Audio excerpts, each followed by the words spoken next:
ভিক্ষা করে জমানো 15,000 টাকা তুলে দেন আওয়ামী লীগের এক নেতার হাতে। কিন্তু সেই টাকাও মেরে দেন তিনি। 2 বছর অসহায় চোখে সব হারানোর হাহাকার। চোখের আলো কিছুটা জ্বললেও জীবনের আলো নিভে গেছে অনেক আগেই।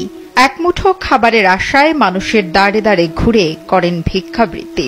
শেষ বয়সে একটা ঘর হবে পার হলেও কষ্টে জমানো টাকা এবং ঘর কোনোটি মেলেনি তার। অসহায় চোখে মুখে এখন শুধুই দীর্ঘশ্বাস।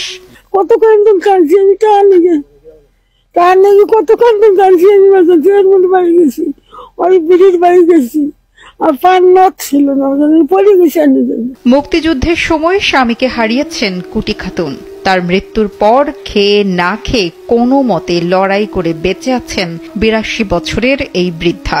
তিনি ফরিদপুরের নগরকান্দা উপজেলা চর যশোরদী ইউনিয়নের বড় শ্রীবর্দী গ্রামের মৃত ইউসুফ মাতুব্বরের স্ত্রী।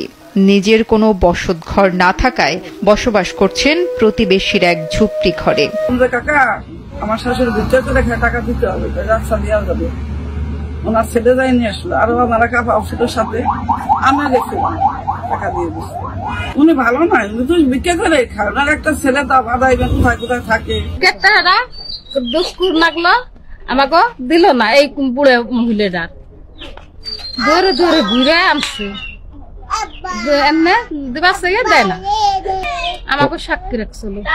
ভিক্ষার টাকা মেরে দেওয়া আওয়ামী লীগ নেতার নাম কামরুজ্জামান সাহেব ফকির। তিনি চর যশোরদী ইউনিয়ন পরিষদের চেয়ারম্যান এবং ইউনিয়ন আওয়ামী লীগের সভাপতি। মূলত চেয়ারম্যান নির্বাচনের আগে আওয়ামী লীগের সভাপতি থাকাকালীন এই টাকা নেন তিনি।